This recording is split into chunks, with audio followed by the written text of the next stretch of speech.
अवगुण किए घनेरे फिर भी भले बुरे हम तेरे, दास को जान के निपट नदान मोहे बख्श दियो अविनाशी। अब ये शब्द हम अपने गुरुदेव भगवान के सामने खड़े होके गाते हैं। सामने अगर दाढ़ी मूंछ वाले की फोटो भी लग रही है तो भी ये भजन तो हमारे गुरुदेव को समर्पित है, क्योंकि शुरू में कह रखा है मेरे गुरुदेव भगवान दियो काट काल की। वो दाढ़ी मूंछ वाली फोटो वो गरीब दास जी दादा गुरुजी हमारे गुरुजी नहीं है।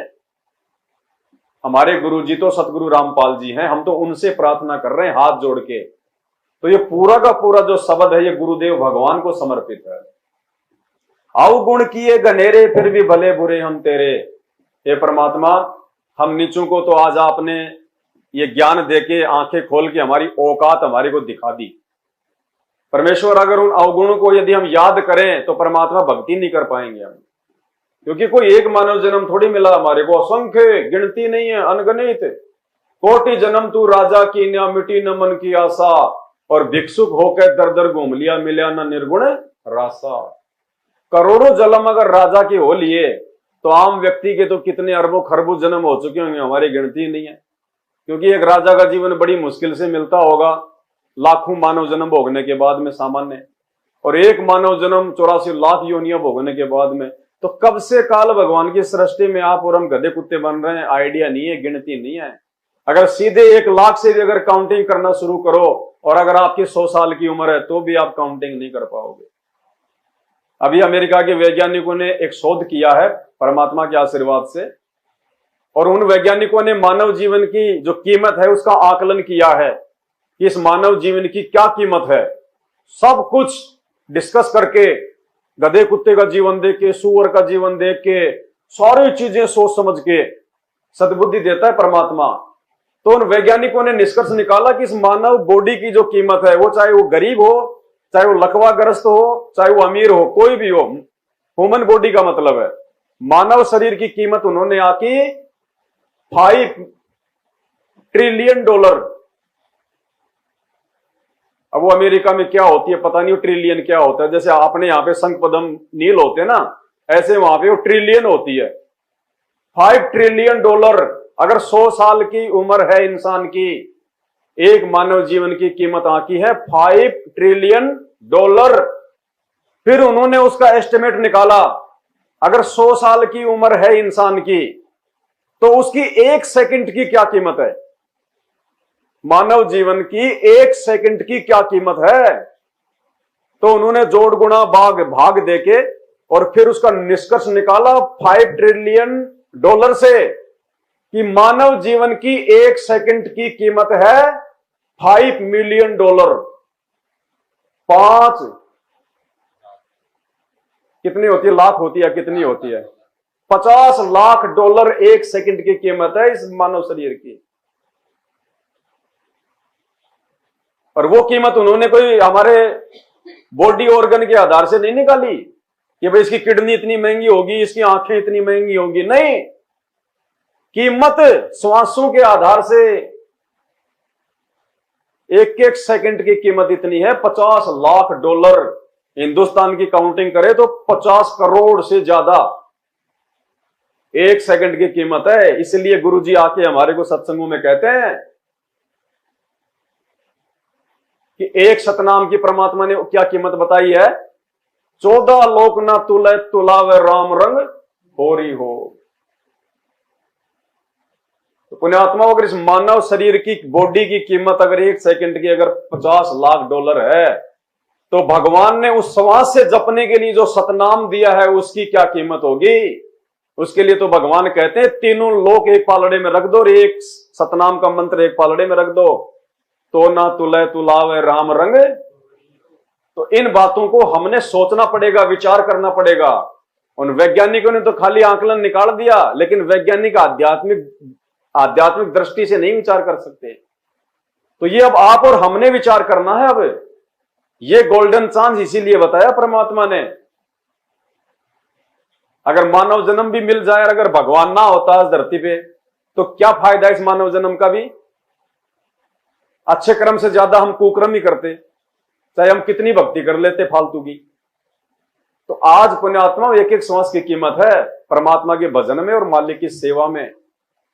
और आने वाले समय में ना तो संघर्ष होगा और ना सेवा होगी, कुछ नहीं होगा। ये संघर्ष और सेवा जब तक है जब तक संत रामपाल जी जेल में है। जिस दिन संत रामपाल जी जेल से बाहर आ गए, पूरा संसार उनके कदमों में। उसके बाद में आप और हमारे जैसे मरीजों का तो नंबर भी नहीं आने देगा कोई। ऐसे ऐसे सेवादार, ऐसे ऐसे अरबपति और खरबपति बैठे हैं दुनिया में, वो पता नहीं क्या कर देंगे उस भगवान के लिए। जो जो बड़े बड़े उद्योगपति 100-100 करोड़ रुपए तो ऐसे मतलब डोनेट कर देते हैं चैरिटियों में, और वो पैसा उनका व्यर्थ में जाता है। गौशालाओं में दान कर देंगे, अनाथ आश्रम में दान कर देंगे 50-50। अभी ये कोरोना आया था, प्रधानमंत्री केयर फंड में पैसे डालना शुरू हुआ, 1500-1500 करोड़, 1-1000 करोड़, 500 करोड़ लोग डाल रहे थे जिनके पास में अथाह माया है। तो आप और हमारे को जो माया भगवान ने दे दी, उस माया के आगे वो धनपति, वो कुबेरपति तो सब फैल हैं। धन का देवता फैल है कुबेर, लेकिन बस हम इस कीमत को नहीं पहचान पा रहे। तो हमने कीमत पहचाननी अपनी और अपनी श्वासों की, और उसके बाद में फिर अपने गुरुदेव जी के ऊपर लगानी है दिलो जान से। तो मेरे गुरुदेव भगवान दियो काट काल की फांसी, अवगुण किए घनेरे फिर भी भले बुरे हम तेरे।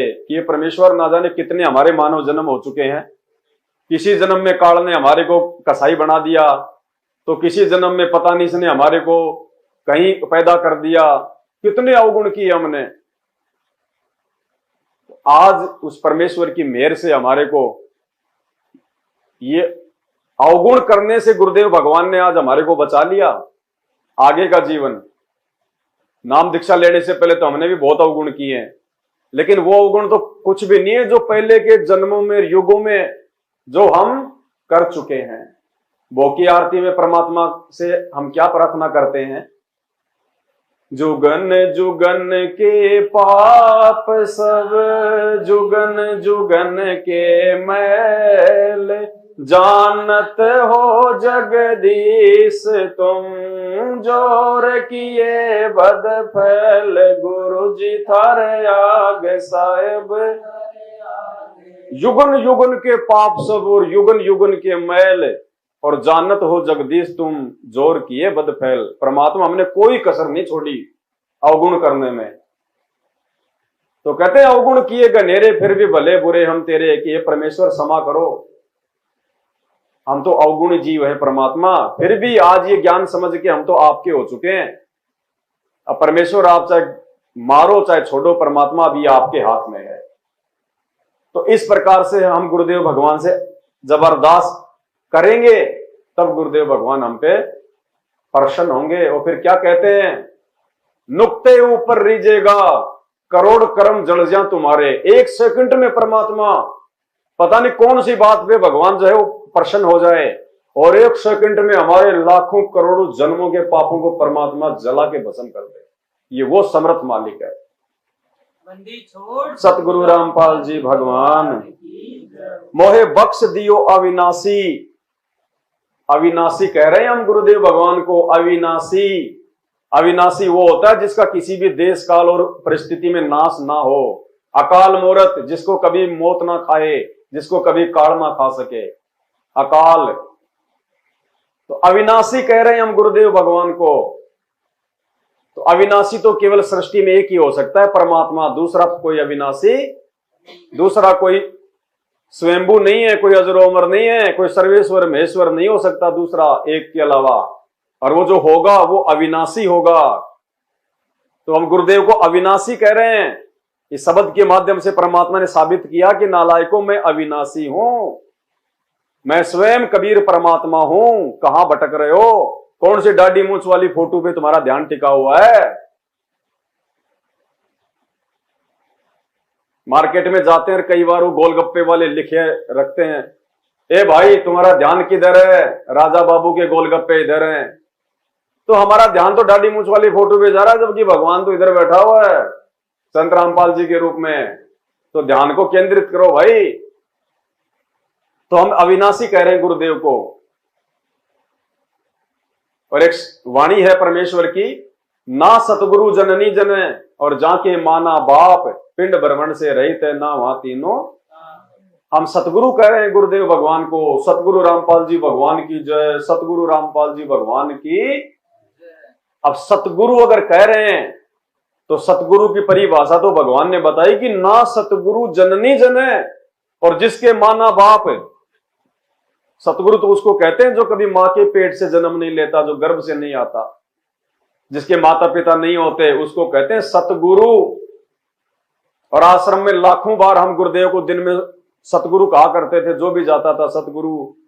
तो गुरुजी ने कभी किसी को मना नहीं किया कि मुझे सतगुरु क्यों कह रहे हो, नालायको। सतगुरु तो गरीबदास जी और कबीर जी थे, जिनका मां से जन्म नहीं हुआ।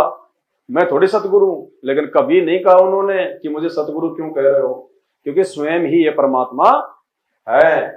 तो इन बातों को हमने मालिक के ज्ञान आधार से दिलो दिमाग में बैठा लेना है।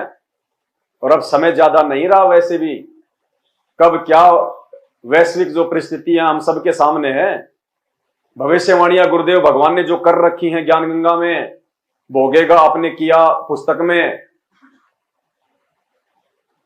मानवता का गिरता हास तथा विकास उस पुस्तक में जो गुरुदेव भगवान ने 2014 बरवाला कांड से पहले ही लिख दी थी, उस पुस्तक में वर्तमान समय का जिक्र कर रखा है। 21वीं सदी का उत्तरार्ध, ये 21वीं सदी का उत्तरार्ध चल रहा है। और उसमें कह रखा कि नार्वे देश का जो भविष्य वक्ता है, उसकी भविष्यवाणी का जिक्र कर रखा गुरुजी ने कि इस समय भारत देश के 16 से अधिक राज्यों में राष्ट्रपति शासन लागू हो जाएगा, इमरजेंसी आर्मी उतार दी जाएगी। ये 2024 का जो समय जो भविष्यवाणियों में दिया ना कि 18 अप्रैल 2024 तक भक्तों के एकत्रित होने का समय है। 1 साल बच रही है, केवल 1 साल। ऐसा नहीं है कि भगवान जेल में बैठा रहेगा, मैनेजमेंट मस्ती करता रहेगा, हम सच्चे हो गए, ऐसे ही इनकी लात गुस्से जो है वो खाते रहेंगे। आने वाला समय भगवान का और उसके भक्तों का होगा। तो ज्यादा से ज्यादा 1 साल दिन में तारे दिखा देगा परमात्मा। फिर उसके बाद अगर 1 साल में भी अगर किसी ने अपने नियम मर्यादा और क्रियाओं को ठीक नहीं किया तो जितने मालिक ने लोगों को छांटना होगा आगामी सतयुग के लिए, इस 1 साल में छांट लेगा परमात्मा। भक्तों का एकत्रीकरण हो जाएगा। अब जो जगत पे जो परमात्मा वीडियो बनवा रहे हैं ना, वो इसीलिए बनवा रहे हैं कि जगत में भी जो अच्छी अच्छी आत्मा होंगी परमात्मा की, तो वो विचार विमर्श करके सत्संग सुनना शुरू कर देंगी। और जिसको भगवान ने सत्संग सुन के अगर उनके प्रति जरा सा भी मन में अगर ये आ गया कि यार ये संत तो बहुत अच्छा है, ज्ञान तो बहुत अच्छा है, इतने में भगवान प्रसन्न हो जाता है और उस आत्मा को फिर आने वाले विनाशकारी समय से बाहर कर देगा। तो 1 साल तक अब ये जगत वालों को समझाने का सिलसिला चलेगा। अब ये जो प्रमाण गुरुदेव भगवान ऑलरेडी हमें दिखा चुके हैं शास्त्रों में, उन्हीं शास्त्रों पे अब ये प्रमाण सात संगतियों के माध्यम से वीडियो जो है वो बना बना के। तो 1 साल का समय हमारे पास में सेवाओं का, उसके बाद में ना तो कोई संघर्ष होगा ना कोई सेवा होगी और तांडव मचेगा। तांडव ऐसे संत रामपाल जी को दुनिया भगवान नहीं मानने वाली और ना गुरु जी को चुपचाप अपनी जमानत करवा के आने वाले। अगर इसी प्रकार से जमानत करा के आना होता तो भगवान समर्थ है, जेल की दीवारों ने उनको जो है वो कैद नहीं कर रखा। ये वो परमात्मा है जिसके विषय में हम रोज पढ़ते हैं, जिसके आधे बाल पर सकल पसारा और ऐसा पूर्ण ब्रह्म हमारा। ये वो परमात्मा है, समर्थ भगवान है, जिसके आधे बाल के बराबर पूरी सृष्टि नहीं है सतलोक से लेके यहां तक की। ऐसे समर्थ परमात्मा को कोई जेल में नहीं बैठा सकता। गरीब ऐसा सतगुरु हम मिल्या बेपरवाह अबंध, परम हंस पूर्ण पुरुष रोम रोम रवि चंद। ये तो आप और हमारे को भगवान संभलने का सुधरने का समय दे रहा है। ये जो महाप्रलय की दुनिया के विनाश की जो ये तस्वीरें हैं ना, ये सन 1998 में हो चुकी थी। प्रथम महाप्रलय सन 1998 में थी, जिसमें काल भगवान ने देश और दुनिया के अंदर तांडव मचाना था। दूसरी महाप्रलय उसने सन 2012 में लेके आनी थी, लेकिन परमात्मा समय को बढ़ा रहे हैं। और जब इस प्रकृति के नियमों को परमात्मा जब तोड़ता है तो उसकी कीमत उस परमात्मा को चुकानी पड़ती है। फिर अपने ऊपर लेता है परमात्मा वो सारी मार। 1998 में परमात्मा 1998 में इस परमात्मा ने इस प्रलय को जो है रोका है। क्योंकि उस समय तक परमात्मा अपना पूरा ज्ञान प्रचार नहीं कर पाया था।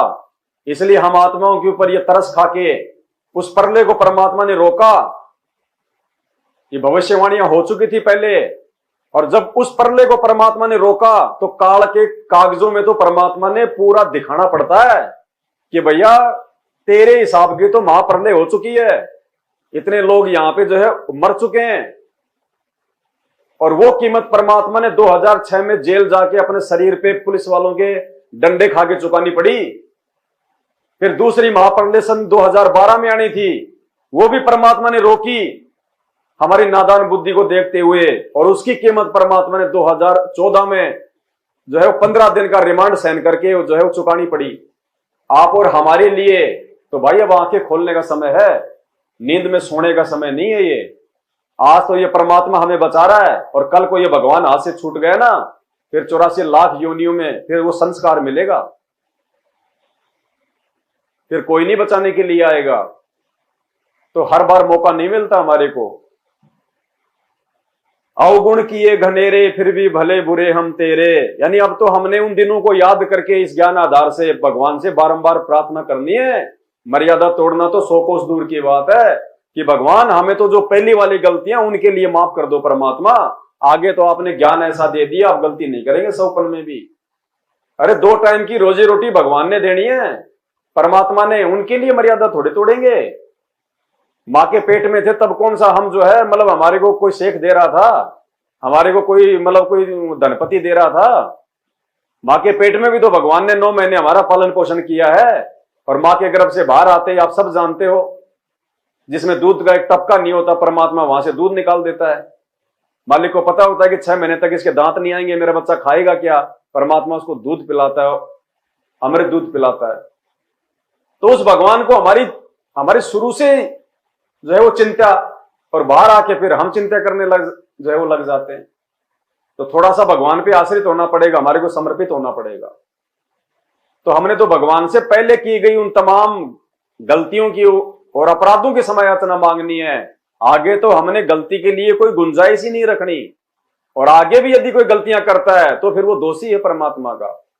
और फिर भाई गुरुदेव भगवान एक बार अगर नाराज हो गए ना, देखो ये वो परमात्मा है, ये जल्दी से नाराज नहीं होता। अगर नाराज हो गया तो जल्दी से फिर ये राजी भी नहीं होता। तो इन रिश्तेदारों के लिए, यार दोस्तों के लिए, पति पत्नी के लिए, बेटा बेटी के लिए, नहीं माने तो नहीं माने, भाड़ में जाओ। अगर ज्ञान समझ में आ गया तो हमने तो अपना आत्म कल्याण करवाना है। आत्म कल्याण के मामले में दूसरे का साथ नहीं भाई।